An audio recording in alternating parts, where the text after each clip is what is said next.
Hi everyone, welcome back to the Soldiers of Cinema podcast. This is episode 18, and bear with me here for a second. Lesson 20 and 21. We've kind of gone off kilter there, but today we're going to be talking about documentary, making the conversation, and eliciting difficult stories. And of course, as always, I am joined by my good friend Clark Coffey.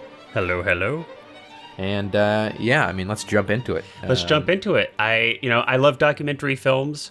And obviously we love film, we're filmmakers, but I'm curious, before we jump into what Herzog covers here in these two lessons, I'm just curious, because for me, I didn't come to appreciate or even or love documentary films until I was quite a bit older. And maybe this is normal. I mean, probably not a lot of 12-year-olds who are, watching documentary films all day long. But what about you? I was much older. Probably I would say it wasn't until college that I started to really get into documentary films, at least, as an audience member. Right. Yeah. I mean, I was kind of not really by choice. I was sort of not really, I don't want to say forced into them, but it wasn't like Clockwork Orange. Exactly. Yeah. But, there's TIFF here in Toronto, which is, of course, the film festival. And then they've got the building, and they always play a lot of really interesting, world cinema, which is a great resource to have as a kid, rather than just your regular multiplexes. Right. And so I used to go there a lot, see a lot of documentaries there from fantastic. Places like India, China. I'm so jealous. I remember Grizzly Man. Honestly, I think it was like the year after it came out. So it came out 2005, right? Okay, 2005, yeah. And I think probably 2006, my grandma, for some reason, got me the DVD. Oh, nice. So that was probably... a pretty hip grandma, man. Yeah, that was probably the first Herzog I ever saw. That's interesting that you say that. It is definitely not the first Herzog film I saw, but it certainly was... at the where I hadn't really gotten into documentary filmmaking as much as I am today. So it was kind of in the beginning, couple chapters of that exploration. Definitely had a huge impact. Definitely was a big part of that for sure. And I definitely didn't have the kind of, I don't know, for lack of a better term, relationship with Herzog's work then as I do now. So it definitely was kind of part of that formative, experience of me getting to know him and his work, and getting more familiar with just the medium in and of itself, documentary films. So, and I think this is very related to Herzog, but in a kind of a weird way. Another thing that is in Toronto that I think really influenced me growing up was the Cinesphere, which is the first permanent IMAX theater in the world. Oh, really? And it's out on the water. It's a really neat theater, but they used to play a lot of old IMAX documentaries. Oh, and so cool. I think, and the way that this is related to Herzog is that I think there's a relationship between the fact that IMAX documentaries are usually movies. They feel very, very narrative driven.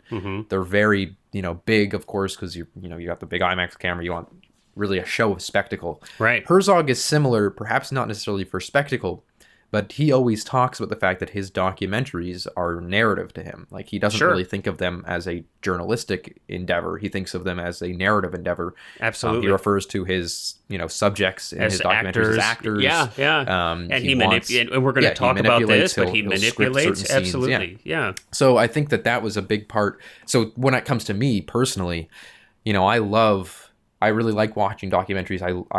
I have it's kind of a little bit of a paradox. I have no desire to be a documentary filmmaker professionally, but I also really like making documentaries. Interesting. Me and you made or are making one together. Right. We've shot some of it, but we're going out in that process. And I made one over the past year in quarantine. Right. I've got another one that I'm in production with. Yep. That I'm exactly. in the middle of. COVID has put a little bit of a damper on that, but.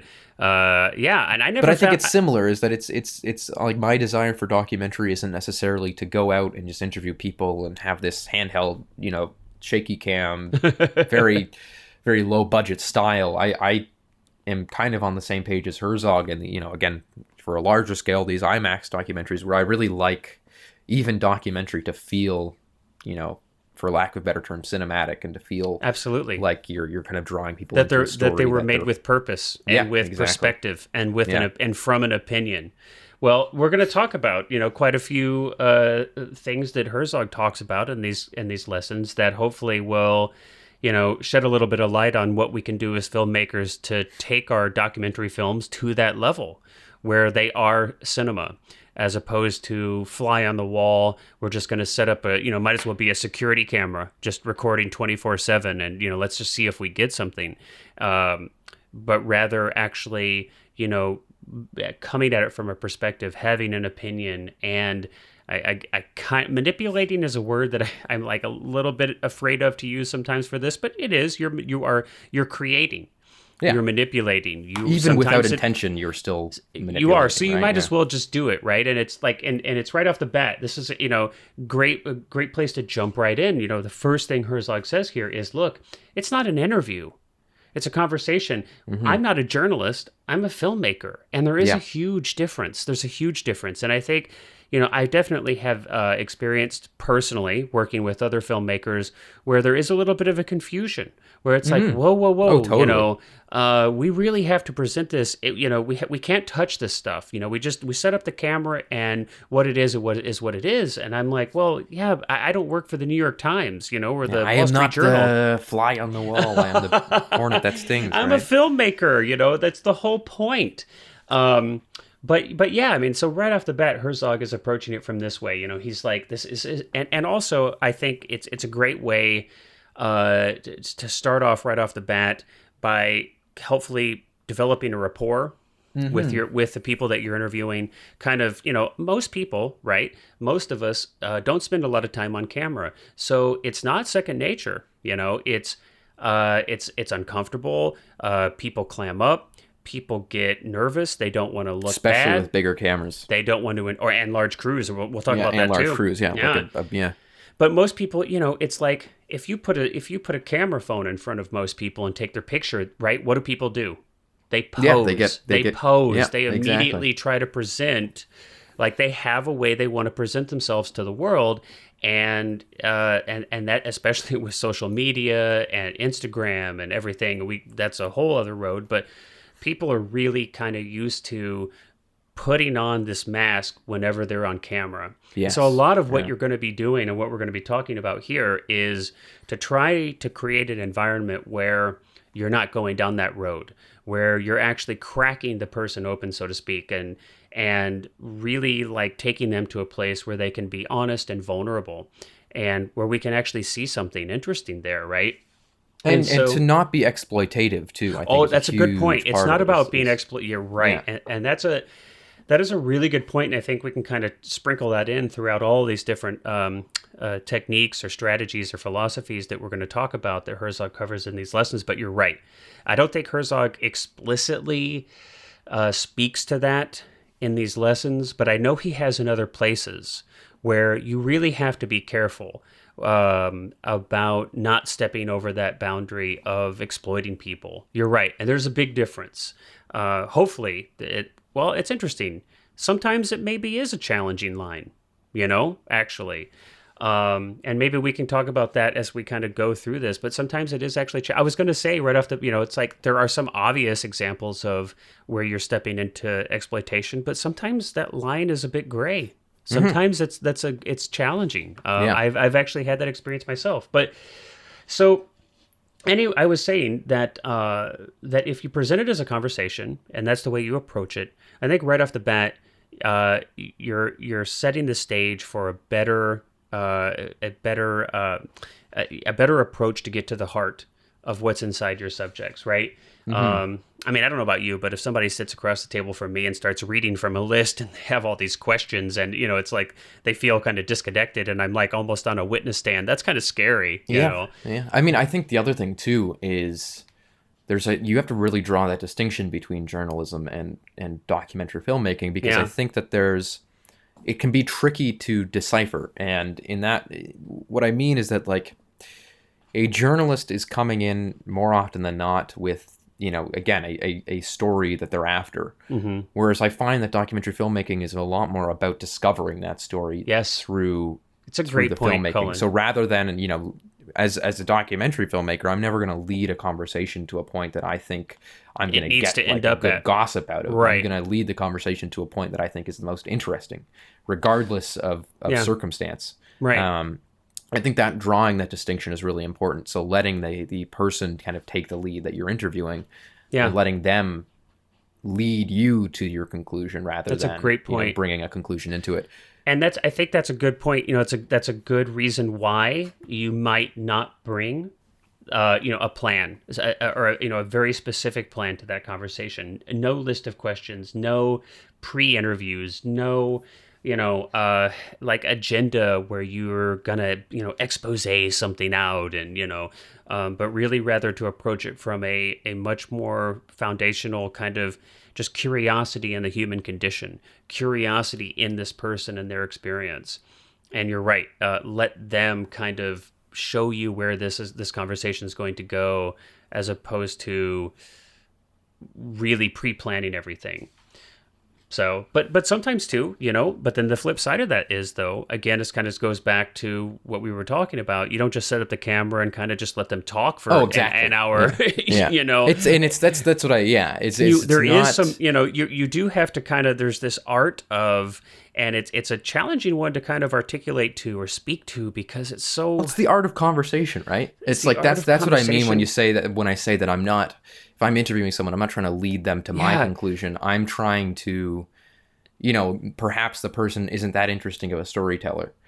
So my job then as the interviewer becomes to help them, but also to kind of set up guidelines and to kind of, maybe put down the safety net and sort of say, like, here, talk about this. I want to point out something that you said before. Why don't we? And that's what, that's kind of what Herzog talks about. Well, I love this idea of a safety net. Or this episode. Yeah. Yeah. But and that directly goes with what he said when he's talking about Little Dieter Needs to Fly. Yeah. And he says, that he went on and on and on for like a half hour. Oh, right, Dieter, when he's describing his story about, I think it was his escape, right, yeah. Yeah, and he says, and then Herzog says, well, and this goes back to the idea of, like, you're still shaping and you're still sort of scripting things as a filmmaker there. Mm-hmm. He says, okay, do that again, just like working with an actor, do that again, but just focus on this part. This and then time he with says, feeling. 30 seconds.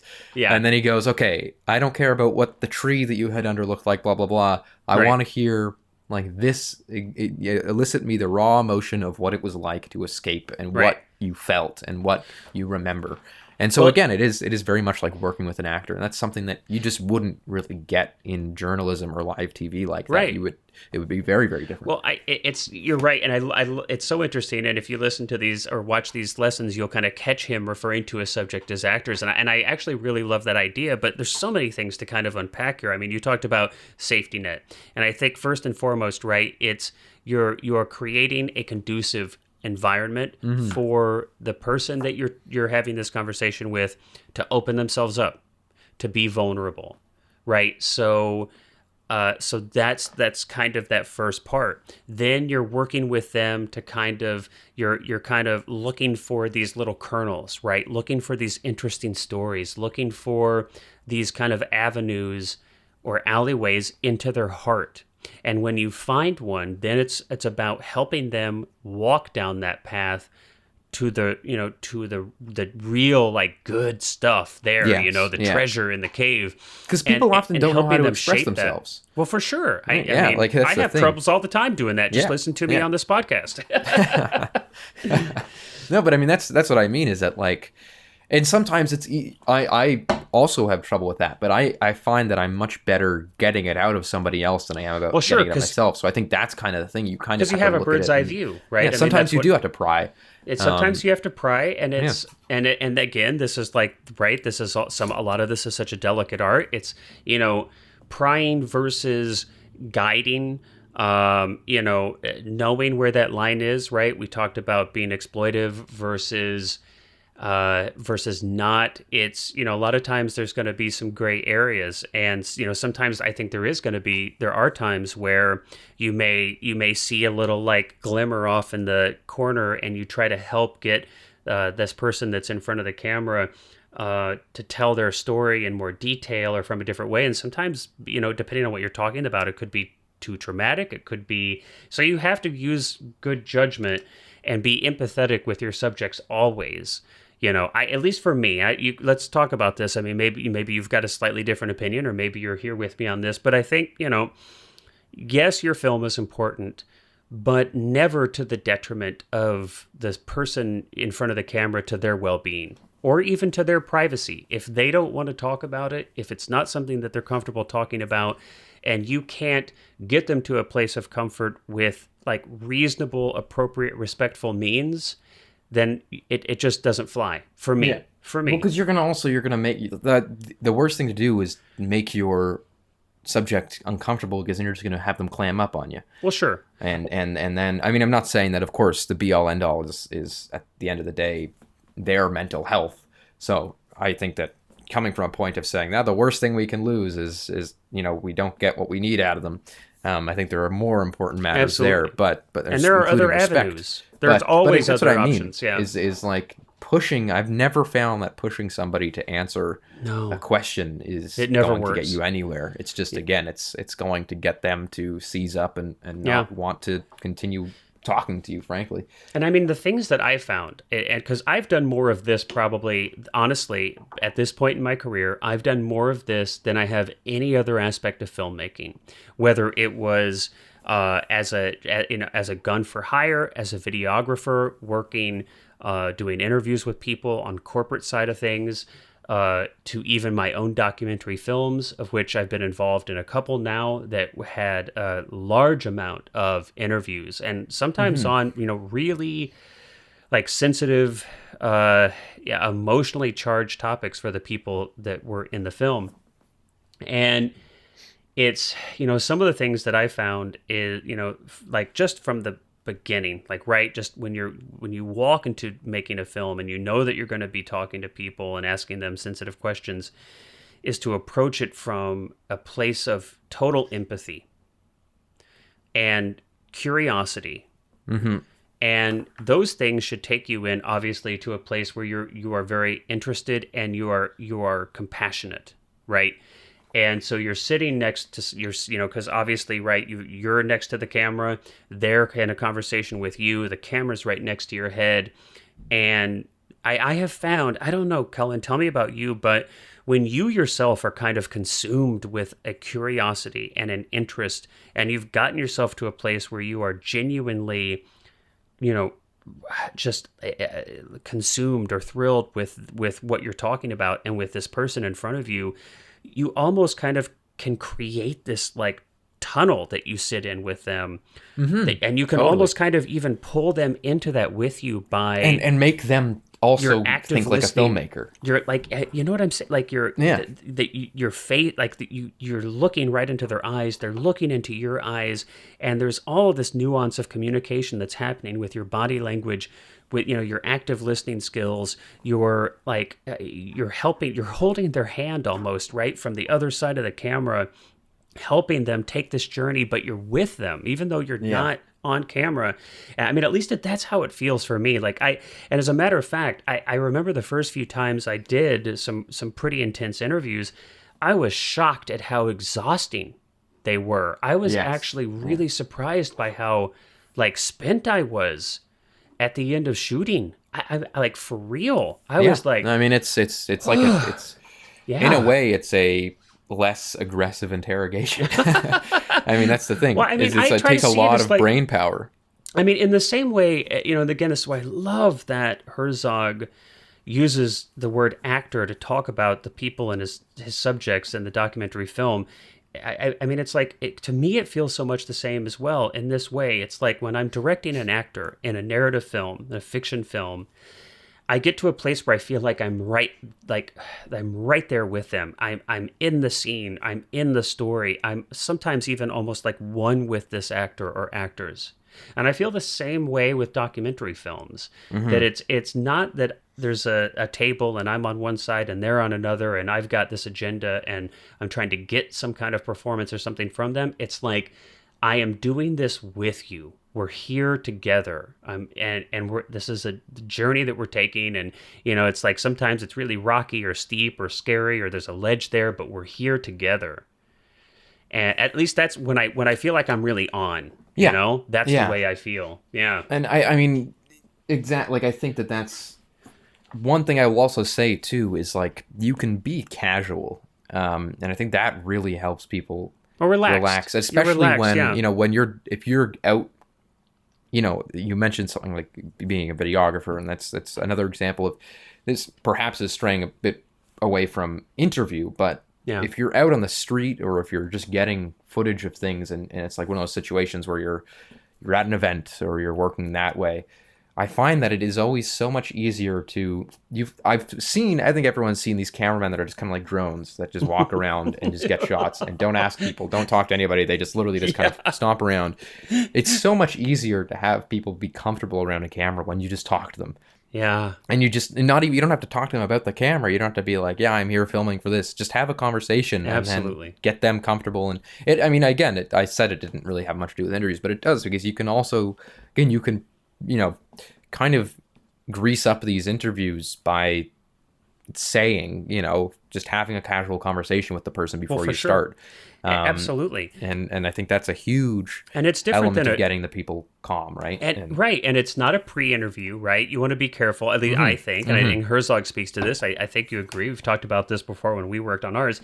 You don't want to go into what you're going to be talking about. You don't want to try to pre-interview or start to kind of, ask the same questions you're going to, or, try to kind of get into the conversation, get into the topic of what you actually want on camera. You're just just getting to know each other. It's just building rapport, right? And I think that's absolutely a good thing to do. Well, I mean, I think that's a really good point about not and we're very careful with this as well when we do this podcast. We don't even do that for this. Don't have the conversation before. And there have been times when, before we record, we've been getting into things and we sort of stopped ourselves and go, okay, let's start now because let's save it. Because we're just talking about, we're making really good points that aren't being recorded. So I think that's a really good point, is that you can, you don't want to. It's foreplay. And Herzog specifically says, I don't cheesy, want. He's like, I don't want it to sound like you've said it before. Yeah. And again, there's a difference between that and interviewing somebody and saying, let's take it again.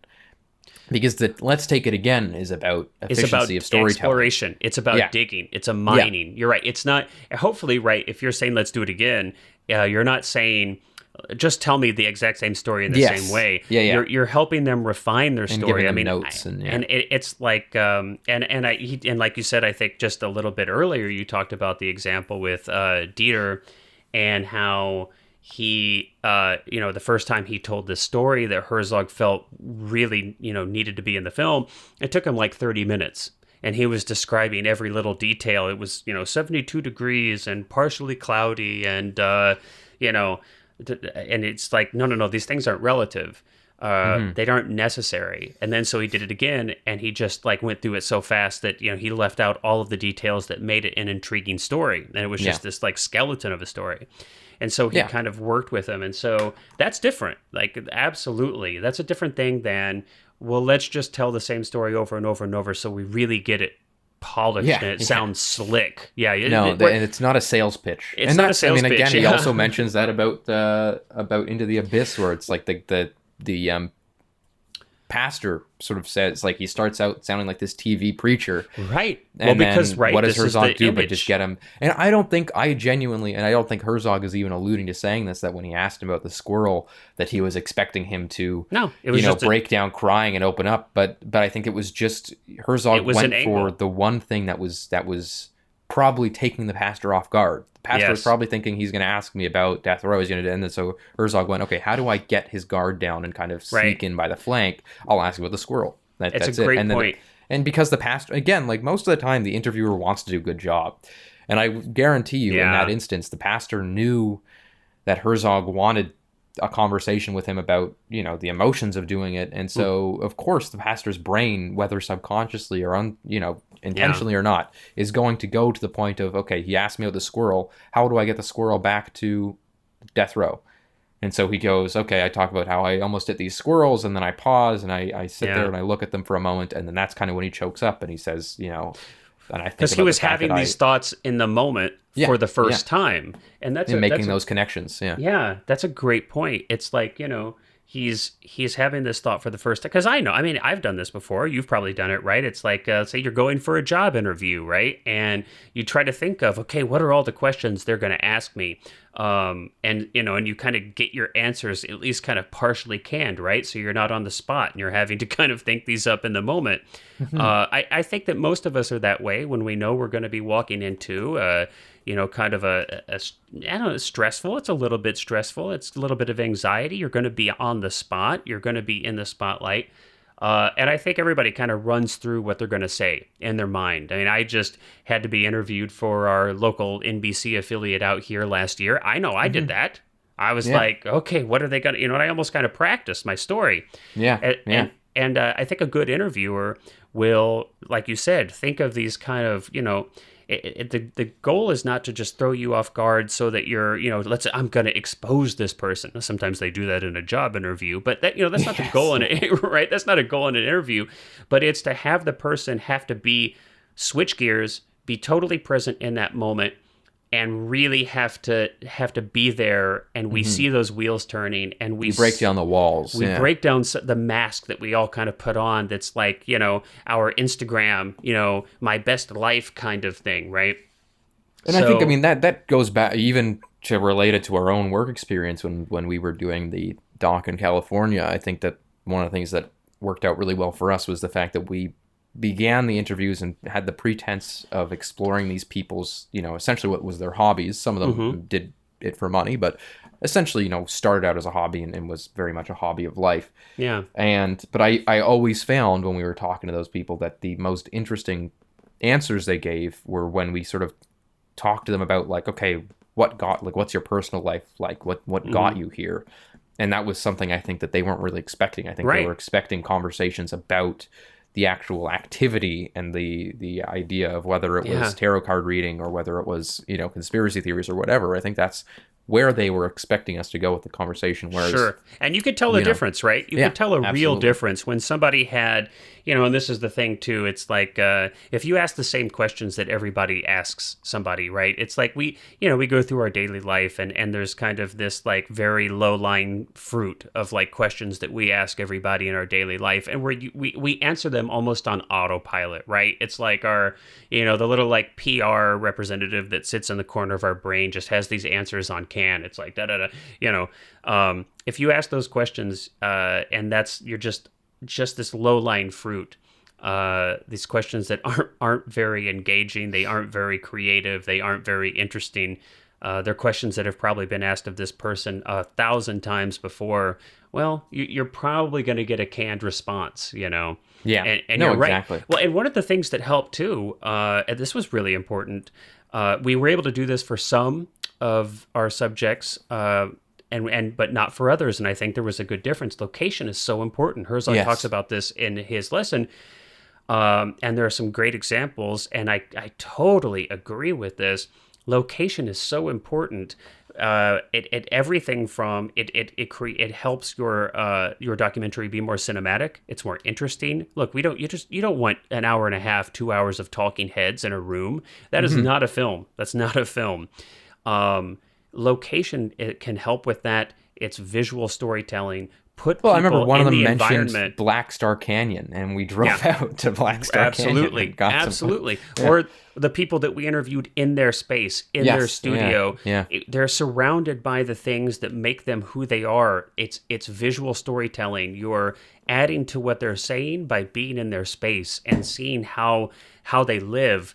In a different documentary film that I was working on, one of the subjects she was filming a documentary about her father, who was unfortunately in the process of dying, and it was pretty intense. And one of the things that she did to try to cope with this was that she had a horse that she would go into stables and she would, brush this horse and clean this horse and we went with her to do this. And it was amazing how it opened her up right when she was in this. I mean, it's like we were gone. This was her place. This was where she felt comfortable, and it was such an extension of her, and we got to see that. There's no way we could have gotten that had we just had her in a chair in a room. A room. There's just no way. Yeah. So location is so key, and I think so many different ways, and it's a great way to a film is moving pictures. Talking heads do not a film make, right? At least in my opinion. I mean, I just did a documentary that has no talking heads. It's literally even better images and people and and my voice is the narrator. But I mean, that's the thing. Did you do the Herzog voice, or were you just funny enough, I had trouble doing the narration until I kept feeling like I was doing it too fast, or I just didn't have the right kind of timbre. Yeah. And then I did one read through of the whole thing with my Herzog impression, and then just took away the accent. And did literally the exact same thing, and it is what it is in the movie today. It's just like I would go and I would sort of go like, many scientists predict that the final star of our universe will exist, and then I just kind of took away the accent and went like many scientists. It's funny though. It worked so well, which is exactly. I mean, he says that he did that for. It got you, yeah. What do you call it? Well, there was one where I forget exactly, but there was Encounters at the End of the World, and he says that he did it from the Unsolved Mysteries. Unsolved Mysteries, that's what it was. Unsolved Mysteries. Yes. That's great. Well, look, it sometimes helps to, get you out of your head, kind of, remove this self-consciousness kind of thing, and kind of do that. Try it in a different voice. It's often something that actors use. Yeah. And it can be difficult. I mean, I've only ever done that in my own space alone, where I'm doing all the sound mixing myself. I have no idea I've done narration for things where other people have been there, but nothing that I've been in charge of. But I mean, I think it's funny that I can't imagine. I always laugh about, this is a bit of a tangent, but I always laugh about thinking about like people doing VO or ADR or, especially like video game voice actors having to be in a studio doing, make the sound now when you do a swing of the sword, and they're like, it's like I just can't imagine the awkward feeling in the air of just having somebody in a booth behind you going, all right, try it again. I know. I mean, well, hey, just to give those guys some props, those men and women who are voice actors, it is. Just for a quick little second, just props to my some of my tribe. I have not done that myself, but I have friends. I know many people who do that, and it is really, really physically and mentally demanding. It's especially those video games. I mean, nowadays with games being so story driven and so cinematic, they have thousands of pages of script. And it's often you're just going kind of page by page by page. Okay, so, scream, yell, grunt, just we have to do it. We have to get each line 15 different ways, because depending on what the character, the player chooses to do in the game, it has to have a different, we have to have all these different responses. It's intense, man. Yeah, totally. And that mocap stuff, it is. Oh, geez. Yeah, that is no joke. So not to get too far down another path, but huge props to my actor peeps out there who are doing motion capture and voice work and whatever medium you're doing. I mean, it is relatively awesome related stuff. though, because I think that getting people, exactly what we're talking about, which is getting comfortable with doing that in a VO booth or something, and the awkwardness of that, it's very similar that would be a similar experience for somebody sitting down in front of a camera for the first time and having to, tell out their life story. This isn't me, but a friend of mine who was in film school and had to do a documentary project in his third or fourth year. He did an interview about a girl who used to go to a middle school, the middle school that I went to, but she went there before, and she was murdered while she was not on the property, but while she attended there. And he did a documentary about her because it was one of those things. There's a plaque out front of the school, and so he thought, I pass that plaque every single day. And I want to know more about it. Into it. Yeah. So he went and interviewed her best friend. And she's had a really difficult life. She's, had issues with addiction. She's a single mother. All these, like, just imagine kind of like the worst deck of cards major you could be challenges. dealt. Yeah. And so but I remember watching it, and it was very interesting because, again, the whole idea was that, he took, this is perhaps a different approach, But he, put the camera on record and just tried to kind of keep it out of the way and have a conversation with her as though the camera wasn't even there. You're right. And, sometimes that can work, and it just can make someone more comfortable to not have to think about the fact that their thoughts are being recorded and they're being, videoed. Right. That they're just kind of having a conversation and telling a story to a person. I think the other thing too, though, is, and this is also something that Herzog says about when he was interviewing the mortician. Right, and from he Grizzly says, Man. I don't want to hear... Yeah, coroner, he says, I don't want to hear... Yeah, the coroner, sorry, yeah. He goes, I don't want to hear it like you're on the stand, like that you're giving me a testimony. I want to hear... I just want to hear how it felt, and you don't need to be official. And which is funny, because that movie, I would say that coroner in that movie is a funny character, because he almost says everything kind of like a sales pitch. It's kind of strange. So perhaps it was more difficult to kind of break that shell for him, because he is so used to that line of work. And not only that line of work, but having to talk about it. I mean, of course, your job as a coroner isn't only to examine dead bodies, but to give reports on those dead bodies. Well, I was going to say, I mean, it could be, chicken or the egg. It could be that's his personality, and that's part of why he chose that career. I mean, it could just. But that's what I mean in that it can be, it can be very difficult to break people out of that. And I think Herzog did. I've never seen the footage. Of course, I don't think anybody has. Before he said that, I'd love before to. He said that would be so break interesting. out of that shell. So I don't know what the change was, but you can tell. Sometimes you'll be dealing with somebody and interviewing somebody who just has a certain way of speaking that may not fit exactly what you want. But again, just like working with actors in a movie, you just kind of have to roll with it and make the best out of what you're given, because you can't obviously recast an interview subject. So right. Well, I can, it's interesting. So, kind of, we're going down a lot of different kind of tangents here. I think they're all really related at the same, the other side of this coin. So I just was complimentary for actors. One of the challenges I've had was actually with actors. And I think it just speaks to a problem that can occur, though, with anybody that you're interviewing. I happen to notice that, interestingly enough, this happened more frequently with actors than with other walks of life, people in other walks of life. But this veneer, well, we've mentioned this a few times. I've called it a mask or a wall, but this desire to kind of control the way that you're appearing, the way that you're controlling. You're trying to control the experience, basically, in a nutshell, as the subject. Instead of allowing the experience to just occur to you. And it's funny, this is just an interesting irony, but of course, an actor's job is not to control their performance, but to allow the event, the circumstances, the script to occur to you, right? But it's so strange is that in my experience, and I've interviewed a lot of people and I've interviewed a lot of actors seem to have, more often than average, a more difficult time letting go and not trying to control an interview. Well, that makes sense. It's an interesting little piece of trivia. Yeah. But, and one of the things that we've talked about a handful of things: being curious, being empathetic, using your location, small crews, trying to make the gear and the camera non-obtrusive. Another thing I think is so huge, just from a philosophical perspective, is to not sit in judgment of your subject. Yeah. It's so vital. And I think, so much of what we've spoken to is a challenge that we're trying to break down when you've got a person sitting across the table, next to you and they're on camera, is the fear of judgment. Yeah. And we all experience this all the time. I think it's one of the most profound challenges that we all face as humans. It's such an integral part of our experience, that the fear of being rejected, the fear of being critiqued, the fear of being wrong, the fear of being embarrassed. These all come from the same place.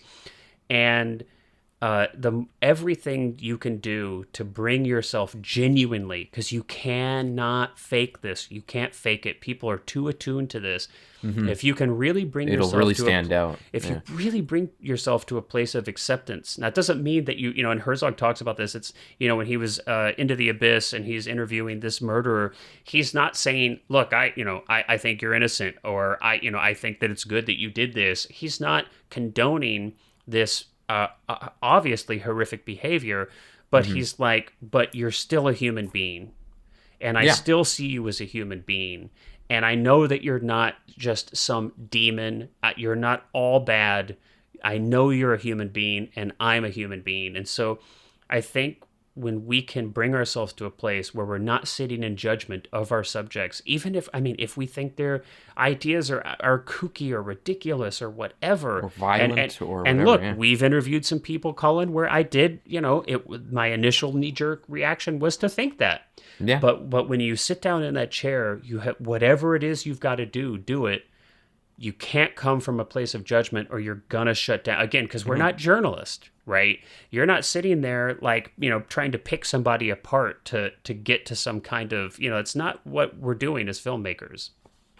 Yeah. Now, other people may disagree, and I have definitely seen films where interviewers pick the hell out of their subject, but... I have friends who consider documentary to be an extension more of news than film. And I disagree with that, but I know there are people who do look at it that way. I want to go back to what I described earlier, and it's related to what you were just saying, where I kind of jokingly mentioned the idea that it's like a less aggressive interrogation. Yeah. And I want to specify too that what I mean, if you want a really great masterclass on interviewing somebody, I can't remember what the YouTube channel is called, but there's this YouTube channel that literally just puts up interrogations from very famous, the recordings of interrogations from very famous murders, killers, you mean all like that. actual real like law enforcement, the real interrogation footage. Okay. And there's one that I want to specify that is it was a case up here where a military general had murdered a woman. He had raped like dozens of women and was never caught, and then went on to murder one, and that's how he was caught. But the most amazing thing is that you can watch the entire interrogation. He was not under arrest. He was brought in for questioning under the guise of removing him as a suspect. And if you watch the interview of his interrogation, and it's just one cop in there with him, just talking to him. And he goes from, at the beginning, just having a casual conversation about, we're just trying to like remove names from our list, blah, blah, blah. Right. To literally by the end of this hour-and-a-half interview, getting the guy to point the location of the body on a map. Oh. He's never aggressive. He's never judgmental. He's never sitting there going like, "What a son of a bitch you are for doing this." He is literally it is a masterclass in interviewing, because the cop just has a conversation with him and just like slowly by bit gets him to reveal that is certain extremely elements. Interesting. I would say just go watch it, because it is an incredible. Again, it's like a masterclass. What do you think we can search on? Can we find this? I'm so intrigued. I'm so intrigued by this that I'm almost willing to just talk about something else here while you try to look up this YouTube Russell channel. Williams. Russell Williams was the murderer. He was he was a general in the Canadian Army. But if you search up on YouTube, just search up Russell Williams like interview or interrogation. It'll come up. But again, it's and I think like that's kind of the reason why I said, it's like a less aggressive interrogation, because I think that just as in filmmaking, it is more often than not the less aggressive interrogations that get the suspect to confess in policing. And it's the same thing with, you can call it torture, you can call it enhanced interrogation, whatever you like. When those things occur, when you are so aggressive with the person trying to get things out, you will more often than not just get lies. Let's just say for the record, please do not torture or waterboard. Like, please no without torture. Their consent. Without their consent. Without their consent. Unless you get them to sign an NDA and all that, Oh my gosh. Yeah. But I just want to say that it is, it's people like to compartmentalize things and sort of go, that may work for policing, but that doesn't work for filmmaking. But really, it's not about filmmaking versus policing. It's about human psychology. Yeah, and it's about being able to break down people's guards. And I'm interested. And obviously, it's like as we always approach these podcasts, as every time we step to the mic and we talk about filmmaking for a while, this is always just our opinions, and we're always in the process of learning ourselves, and that's exactly what this podcast is about. It's this is an extension of our learning process doing this. So I never speak from a place of like, well, I know, categorically that A works and B doesn't, or this or that. I would be so interested to kind of learn a little bit more about, what the differences might be. It's like you use this interrogation as an example. I would be curious to know, we can just use this as a thought experiment. I'm assuming that interrogator thought that this person was the murderer, and although they didn't let the suspect know that was, they had an intention. They walked in with a very, very, very specific intention, which was, I'm going to take this person and walk them through this hour and a half long, interaction, and at the end of it, I'm getting a confession. That's my goal. They went into it with the goal, I'm getting this confession, and so very specific. And I, as opposed to approaching somebody even with the same external tactics, but approaching a subject not with this like very specific, very defined end goal, but a much more open-ended goal. Yeah. It'd just be interesting to kind of see, it's definitely some fun things to play around with as you're experimenting as a filmmaker to try these different techniques and see what happens. And look, at the end of the day, too, everyone's had conversations with people. You've all had those Thanksgiving dinner table conversations with perhaps a family member that you're not quite close with, but that you get into learning more about them. And it's identical. I mean, you just have to approach these conversations in a very similar way to those, because that's the thing. It should be, again, to go back to kind of, I guess, the whole really theme of this episode is that it's not a journalist. You're not a journalist trying to interview or pry a story out of someone. You're trying to have a two-way conversation. Yeah. And of course you want, you don't want to be, as the person who is, asking the questions, to be talking more than the person who is answering them. Well, but, there is a balance you can strike where I've found that more often than not, the most successful interviews that I have, or the most successful conversations I have with the people in documentaries that either I'm doing or that I'm just being there for support or something, are conversations where, I do spend a good chunk of time talking. Yeah. Like I am quite, yeah, you're an active part of that. Yeah, you're an active part of that. Well, I have too. This probably should go, it's understood, but I have had to remind myself of this in the past, as an active participant in this conversation, sometimes, providing 50-60% of the conversation, just one little small reminder, small piece of logistical, be really, really careful that you're not speaking over the person that you're talking to. And I have an especial challenge with that. I get excited. You guys out there, and Cullen, I can get excited. I get kind of passionate about what I'm speaking to some points, and I want to jump in and say something. It's so I have to remind myself. Don't cut in, don't cut off. And another thing I've learned that's worked well for me, Cullen, I don't know if you've done much of this or not, but often too, what I will do is just allow dead air. Yeah. There's I think all of us kind of have this instinct sort of to kind of fill awkward space with words. So, let's say you've asked a question, or, you're kind of having a back and forth, and your subject, it seems that they're done speaking, right? They've told their story, or they seem to be at the end of a thought. Well, your inclination is immediately, okay, I don't want that awkward space. I mean, this is not a conscious thought. I've got to fill it in. It happens so subconsciously that it's just an instantaneous desire to speak, right? You just go right into asking the next question. I mean, some of the most interesting things that I've captured on camera occurred when I refrained from doing that and just sat there and stared at them. Yeah.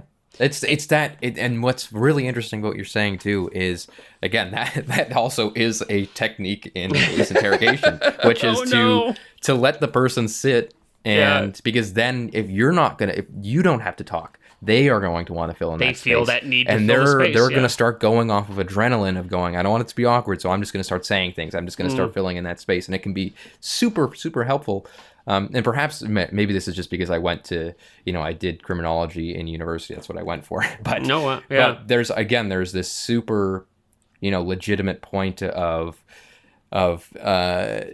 let that person spill the beans themselves. Yeah. The point that you want to get to is that where they are self-sustaining, where you no longer have to ask questions, where they can discuss, and and that's lightning in a bottle. That's not going to happen with every subject. It's not going to happen with every every interview you ever do. But I think that when it does happen, it can be great when you can just get, but you can also have times where people will intentionally, as you said, steer the conversation into a point that is beneficial for them, and very much actively try to use this idea. I mean, you think about the Frost-Nixon interview, which is a journalist, of course, going after, and I mean the interview, not the Ron Howard movie. Right.